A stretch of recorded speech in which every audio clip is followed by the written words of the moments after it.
Essaawa yeno gye twakulaganisa okuba nga tutuusaako amawulire agafudde mu bitundu by'eggwanga gy'otobadde eby'enjawulo okubagulizaako ku ebyo bye tusiibye tukuteekerateekera President Museveni ne UPDF basiimiddwa okutebenkeza obukiikakkono. Ababaka baleeta kiteeso kya kukyusa nnonda y'abakulira ebibiina mu Parliament so nga ne Kyagulanyi Ssentamu alumbye Parliament olw'okwagala okukyusa enkola ate nga n'enteekateeka eya NEMA okuddamu okusengula abeesenza abaalaalikirwa naye genda mu maaso. Ebyo n'ebisingawo bye tusiibye tukuteekerateekera ke kaseera tube ng'ate tugakutuusaako. Nze Shaidat Nassaku negatiddwako Medi Mugalu okuba ng'ate atuusaako bannaffe abategeera obubonero amawulire ge tujje mu nsonda z'eggwanga ezitali zimu. Ennaku z'omwezi okujjukizaako ziri 29 omwezi tuli mu Gwammunana ate omwaka tuli mu 2024. Nzikiriza tutandike n'ababaka mu Parliament bakaanyiza okusiima President Yoweri Museveni n'eggye ly'eggwanga erya UPDF Uganda People's Defence Forces okutebenkezawo obukiikakkono bw'eggwanga. Ekiteeso kisembeddwa ababaka ku njuyi zombi abavuganya gavumenti n'abagiwagira. Ekiteeso kireeteddwa omubaka w'essaza lya Promotional babadde mu Parliament etudde eggulu era nga ne President Museveni abaddeyo. Mu bimu ku byatandikiddeko bwe bunyazi bw'ente e Karamoja obwaddamu mu mwaka gwa 2018. It wasn't just the removal of the troops. There were also some mistakes by our commanders, corruption. They stole the money of the... Endowooza egamba nti mu Palamenti ab'oludda oluvuganya gavumenti tebakanyangako nabali ku ludda lwa gavumenti esiimuddwa mu lutuula lwa leero eggulu bwaleeteddwa ekiteeso ky'okusiima omukulembeze w'eggwanga ne UPDF olw'okutebenkeza obukiikakkono bw'eggwanga bonna ne bakiwagira. I reflected, Right Honourable Speaker, a situation where they used to tell us that guns would be singing in different tones, alto, bass, and soprano, from morning to evening. That this place, there would never be a convergence of family. People were at the run. That the pictures we used to see of people having padlocks on their lips. Ekiteeso kyanjuddwa omubaka w'essaza ly'e Kazo, Dan Kimosho. Okumalawo ebikolwa eby'obuyeekera mu bukiikakkono bw'eggwanga kimu ku bibadde mu kiteeso. Right Honourable Speaker, in the evening, we walked on the streets of Gulu up to like 10 kilometers inside for jogging and health fitness purposes. And everyone was enjoying themselves. Well, we all, and it was tarmac. Actually, it is more exemplary than most of the towns in this country. And you don't want to imagine that that has happened naturally. You want to think that this happened because there was a purposeful and visionary leadership. Obuyeekera bwa Lord's Resistance Army nga bakulemberwa Joseph Kony bayigganya obukiikakkono okumala emyaka mingi naye kati lwafuuka lufumo. For those of you who have ever lived in a war-torn area will agree with me that life in a state of war is a life that you never wish to live in after war. We were called Anyanya because this region was characterized with bloodshed. Here we are, seated comfortably, deliberating because of the fruits of His Excellency the President and other patriots of this country. Right Honourable Speaker, this part of the region was inaccessible for most of the Ugandans, but today, because of the peace that has been ushered in, we here celebrate our President Yoweri Museveni. We also celebrate the contribution by the UPDF in pacifying this part of the region and the whole country. N'ekitundu eky'Ekaramoja nakyo tekirekeddwa bweru. Eno yo obunyazi bw'ente bwali bufuuse baana baliwo naye kati yadde. I witnessed the disarmament process. I witnessed when the soldiers died. The commanders, I saw their bodies in parts of Karamoja. I am a witness to the level of sacrifice of the men in uniform, the UPDF. At some point I asked myself, what was the motivation? Up to today I cannot find the answers. That spirit of sacrifice, the revolutionary spirit, I do not know how the Commander-in-Chief inculcated that revolutionary spirit in the UPDF. President Museveni yayitiddwa okwogerako eri eggwanga era asimye ekiteeso ekyo. When we are budgeting, this is very important for you fellows. How could we build such a powerful army with very little money? Because we budget according, we plan according to our small budget. That's why when we are building the army, we don't start with the barracks. The barracks don't look so smart. We start with the personnel, the training, and the weapons. N'ababaka abalala basiimye ekiteeso nti kituukidde mu kiseera ekituufu. Because the president was very resilient and remained consistent in not only mobilizing the people to abandon the war, but also deploying UPDF and other forces. History should always be told. These children of nowadays don't know what war is. They even want to see what it looks like. But I think we need to keep talking to our children so that they appreciate the peace. And the president has been the lead person in this, contributing in the return of peace here. Now, northern Uganda is not just peaceful, it's growing at a rate that some areas may have to run to catch them up. Bino byonna bibadde mu lukiiko lwa Parliamentary olugenda mu maaso eggulu mu bukiikakkono bw'eggwanga. Ndi Nafuka Farida ne Henry Okrut. Nateera omukulembeze w'eggwanga Yoweri Kaguta Museveni ekyokuddamu okunyaga ente e Karamoja mu 2018 akitadde ku bulagajjavu bw'abaduumizi b'ebyokwerinda abamu.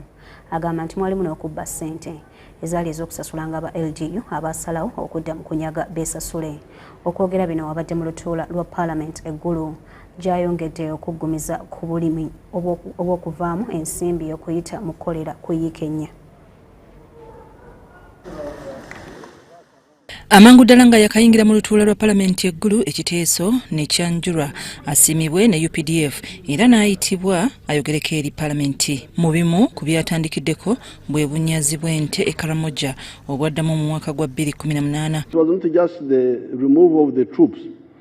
There were also some mistakes by our commanders, corruption. They stole the money of the LDUs. You know, we had Karamojong LDUs. And they stole their money. They didn't pay them. And you know how confused the Karamojong groups are. So they said, okay, so if you are not paying us, we are going to raid. That's how it all started. Onagamba nti y'ensonga abaali banyigiriziddwa kwe baasinziira ne baddamu buto okwenyigira mu bunyazi bw'ente. There was also another man, I've forgotten his name. Is it Achuchu?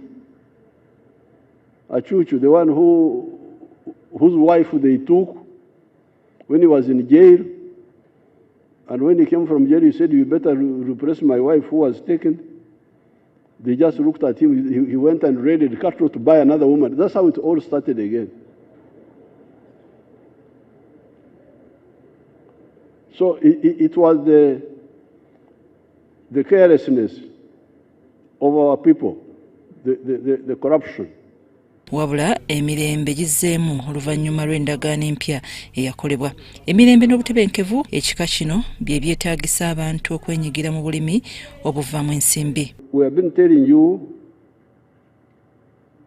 and telling everybody since the 1960s that whatever you do, if you want the people to develop, start with the homestead incomes. Start with the homestead incomes. Because we are now talking of roads, what. There are where roads are good. The road from Guru to Kampala is definitely good. It's not about the problem of the bridge is a recent one. It has just come now. Otherwise, the road was good. All the way from Matiak, from Bibia, was tarmac all the way to Kampala. The one from Musingo, Kitugum, Guru, all the way to Kampala. Imabegako Speaker yabadde ategeezezza ng'enkola eyayiikenya bw'eyinza obutakola bulungi mu bukiikakkono bw'eggwanga olw'okubanga balina ettaka lingi ekintu Museveni kyasambye. In 2018, I made a countrywide tour, zone by zone, and I gave you this booklet where I talked of the 4 sectors and the 7 ways for wealth creation and job creation.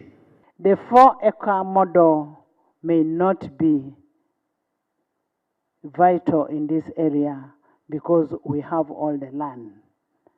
All we need is to do mechanization, provide some funds in societies, create a market for these products, identify the cash crops to be grown in this area, to have a participatory approach to what is being done in area. Speaker, don't please bring a new confusion by saying that the 4 acres model does not apply here. It does. I don't agree with that line. In this booklet, I made it clear that the 4 acres model was a rescue operation. Oluvannyuma Sipiika ategeezezza nga bw'ayaniriza okulungamizibwa kwa Pulezidenti. While we appreciate the solution-oriented 4-acre model for prosperity, we still reiterate we need mechanization in the region. And like what one member said, they were given tractors without horse. We need mechanization. We will continue preaching the prosperity gospel for transformation of our people. Even if you say cotton, you will get 1 million shillings gross from 1 acre. Even if you have got 12 acres, as you say, because somebody was saying that you have big land, 12 acres. 12 acres is not big land, unless you get another word for big. If you are saying madit, is it madit or madwong? 12 acres is not a lot. So if you have got 10 acres, 2 acres are for food. You remain with the 10 acres. If you get 1 million from 1 acre, is 10 million enough? So I want the real chura, please, Right Honourable Speaker. Chura, not just talking. Entuula za Parliamentary mu kitundu kino eggulu essira balitadde ku nsonga eziruma abantu b'omu bukiikakkono. Ndi Nafuka Farida ne Henry Crot. Eggulu nga tuvuddeyo ekifo ky'e Katikolo e Mukono awayibwa kasasiro w'e Mukono era nga kimu ku ebyo ebyasaliddwawo okugira nga Kampala Capital City Authority eyiweeyo kasasiro bakaluubiriddwa. Kino kyo kiri ku yiika ezikunukkiriza mu 10 wabula mbu kati okuva lwe beegattibwako KCCA basigazaawo 3 zokka. Okuva kiteezi lwe yabumbulukuka mu mali mufiremu abantu abasoba mu 35 Kampala Capital City Authority ekitongole ekirukanya kibuga Kampala batandika okuwenjawaawo okuyiwa kasasiro ava mu kibuga. Mu mbeera eyo kasasiro ayongedde okwetuuma mu kibuga ekireseewo okwemulugunya okuva mu bantu. Kasasiro oyo amazeewo wiiki luli emabega babadde bamuyiwawo babakkiriza okumuyiwawo naye nga buli ku makya bakeera ne bamuyoola naye kati ono bukya obuzibu bw'ekiteezi bujja amazeewo wiiki namba. Mu nteeseganya enzize zikolebwa KCCA yeewogomako e Katabi Nkumba naye olw'okusoomooza okwaliwo tebaabugumyayo na mbooge nga bayiwayo kasasiro neevaayo. Meeya w'entebe tumwebaza yakoze nnyo ennaku ze yatuwadde naye nga kasasiro ayitiridde obungi. Gavumenti yakola enteekateeka endala okufuna ebifo ebirala era ne basibira ku Menvu, Nansana ne Katikolo Mukono. Ne tulizoolovinga tutwale kasasiro e Mukono akaseera akatono ddala. Katikolo Mukono kitundu kya yiika 7.9 nga yiika 4 zokka ze ziriko kasasiro ayiwayo munisipali y'e Mukono okuva mu mwaka ogw'2009. Wabula olw'okubanga kasasiro ava mu Kampala mungi nga biroole 34 bye biyiwayo buli lunaku embeera esajjuse. George Masengere nga yavunaanyizibwa ku bya kasasiro Mukono annyonnyodde engeri gye bateeseteeseemu okulaba nga bakkaanya. Kyokka kye tulina nti nga bwe tumanaginze crisis eno tusaba gavumenti etuwe ensimbi tusobole okugula acres ezo tutandika okuba nga tugenda mu maaso okumanaginga era tusuubira tuyinza okukola ekintu ekyo for the next 50 years or plus. Wabula enkola eyeegobererwa ereese kasasiro mu kibuga okuŋŋaanyizibwa akasoobo bw'atyo ne yeetuuma. Mukono Town Council yokka efulumya ttani za kasasiro 2,709 buli lunaku kati bw'ogattako ava mu Kampala olwo nno ne gujja bagira. Pressure is too much. We need to secure more land. We needed this land, the 30 acres, yesterday. People are coming and they are approaching us. They say, please come and buy our piece of land because we don't want the calamity that struck in Kitezi also to come in Katikolo. Bano baagala gavumenti ekwatireko KCCA bagule ettaka eddala enkolagana bw'enaaba enaasigalawo. Era mukadde kano kwe kusaba gavumenti etuyambe singa esobola n'abalala abayamba abasobola okutuyamba tusobole okufuna ettaka. Ffe nga Mukono twateekateeka tubeere nga tufuna acres 30 okuba nga tu housinga material recovery. Katikolo ne Menvu byakaseera buseera nga bye byasibwawo gavumenti okugonjoola okusoomooza kw'ekiseera kino okuliwo mu kibuga wamu ne mu kitongole ki KCCA. Justin Nakami yakusakidde bino. Babakugu mu byobulamu n'ebyobutonde baagala gavumenti etandike okukolera mu nteekateeka ez'omulembe okukuuma kasasiro mu kifo ky'okumutuuma. Bano bagamba nti okutuuma kasasiro kukosa ebitundu abantu wate n'obutonde. Director w'ebyobulamu Ministry y'ebyobulamu Dr. Daniel Kyabayinze akkaatiriza nti kyekiseera Uganda yenyigire mu nkola ez'omulembe ez'okukozesa kasasiro. Katubirabe. Kiteezi ky'ekifo ekimanyiddwa awabadde wayiibwa kasasiro ava mu Kampala n'ebitundu ebimu ebya Wakiso. Okusinziira ku Kampala Capital City Authority, kasasiro ava mu Kampala buli lunaku awera mu ttani 25,000 wabula nga ku zino 1,800 abadde aggwera Kiteezi. Okusinziira ku bakugu b'ebyobulamu n'obutonde, enkola ey'okutuuma kasasiro eyoleka enkola embi eya kasasiro. Okutuuma kasasiro tekikyakola kubanga kikosa abatuuze n'obutonde. Kasasiro ava mu maka gaffe n'ava mu makolero wanjawulo. Kasasiro ono oba ebikozesebwa nga n'amazzi agava mu ge tumaze okukozesaamu gasobola okuleeta obulwadde oba okwonoona ensulo. Olumu bwe tusobola okusobolako okwawula ebivundu oba ebikozesebwa ebisobola okuvunda ne biddamu ne bifuuka manyiwo oba ekigimusa mu nnimiro.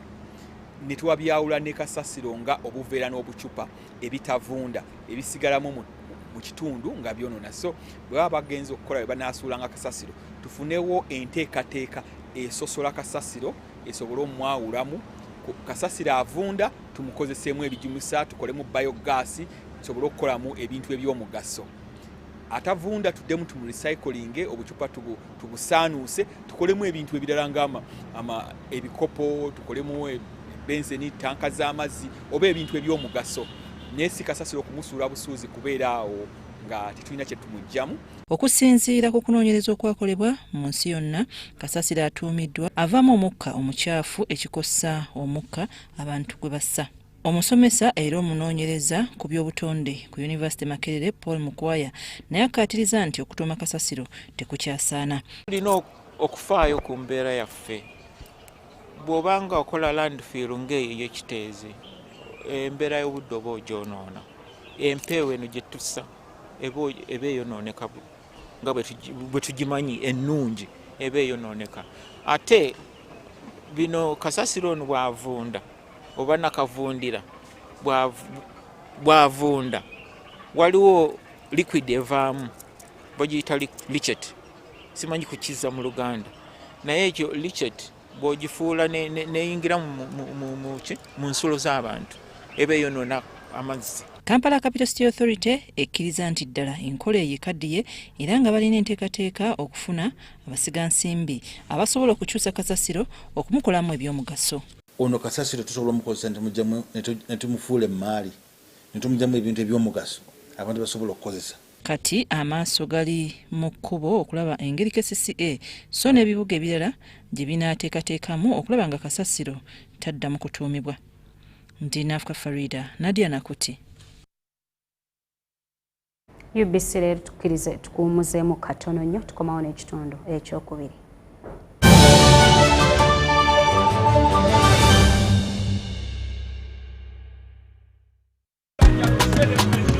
You used to tell me that I don't make you happy. All that time you would be complaining.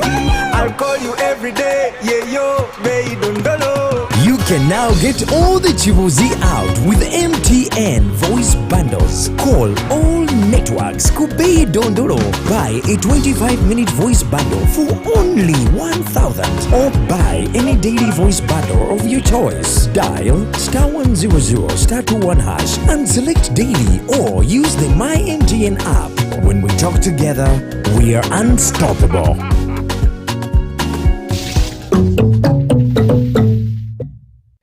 Uganda, are you ready to kick things up to the next level? The Uganda National Lottery brings you Sports Stake 10. Predict the results of 10 football games and win big. With tickets at only 500 shillings, join the fun and make your predictions count with Sports Stake 10. Sports Stake 10, your ticket to football glory. Uganda National Lottery. Dream, play, win. Participants must be 18 years or older. Play responsibly. The Uganda National Lottery is operated by Ituba Uganda and regulated by the National Lotteries and Gaming Regulatory Board. Omwoleso gagadde ogutumidwa East Africa UK Tourism and Culture Expo 2024 guguno nga bakubira wenaku z'omwezi 8 n'ennaku z'omwezi 9 omwezi gwa November 2024 wansi w'omulamwa okuwagira ebyobulambuzi ng'engeri y'okutumbula obumu n'enkulaakulana awo ku WTM London ku Rome Brand Hotel 11th PI South Kensington, London, SW7 2RS United Kingdom. Tickets abasubuzi mujasasula pound 10 ate abaneetaba mu mwoleso bajasasula pound 3. Okumanya ebisinga okuba ku ssimu kasaraba 256 787 096 00 oba kasaraba 254 795 806 969. Chali ya www.eaukTourismExpo.com okwewandiisa.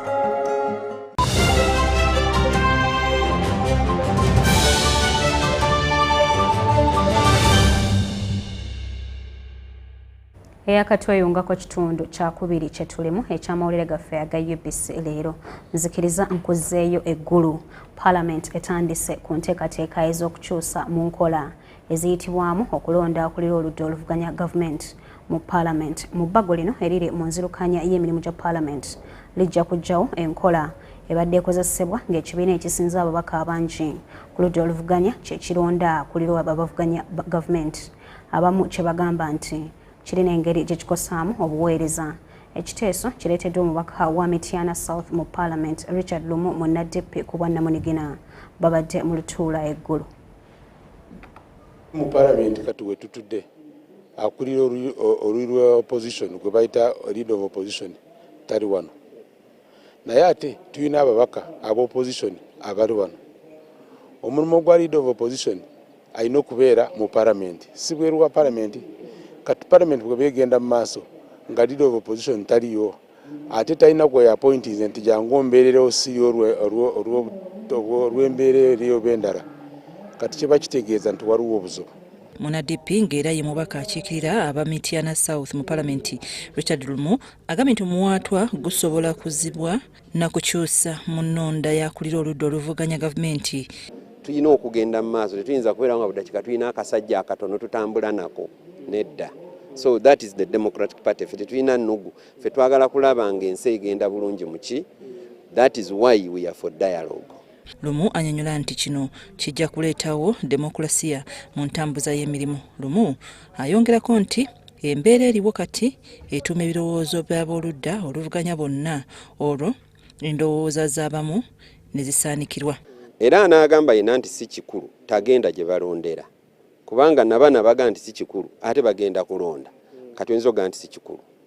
Okulonda kye kimu ku bintu ebisinga obukulu mu demokrasi. Wabula babaka abamu beebuuza omutima ekiteeso ekyo gye guleeteddwamu.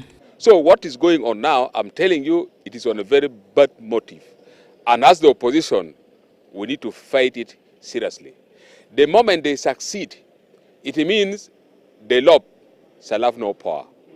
The chief opposition whip will have no power. And I'm telling you, it's going to disorganize the debate on the floor of Parliament, because you'll be debating at the mercy of members of Parliament, which is very wrong. So our current democracy law does not allow that, and we don't support that. Tukitunulire ng'ababaka abaagaliza eggwanga lino ne Parliament okutambula obulungi.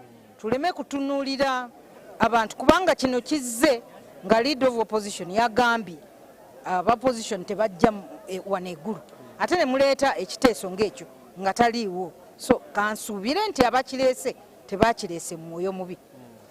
Naye ate ekyokubiri tulina okukitunulamu ffe abali ku ludda lwa gavumenti, kubanga omulala ayinza okujja enkya naye n'aleeta mu bbago lino nti ne leader akulira gavumenti business naye bamulonde. MP Kakembo Mbotekamwa owa Entebbe Municipality yasembye ekiteeso ekyo. In good faith, it will help us, it will build us more, because unity of the opposition means the strength of the opposition. Sipiika wa Parliament Anita Among asambaza ebigambibwa nti ekiteeso kirimu okwesasuza nti kubanga buli mubaka wa ddembe okwoleka ekimuli ku mutima. There is no fight. The law is not made for one person. Today I am a leader of opposition, tomorrow another person will be a leader and whatever. But I don't see any fight in this thing, and you can reject when it comes to the second reading. Ndinafka Farida ne Daniel Mugoya.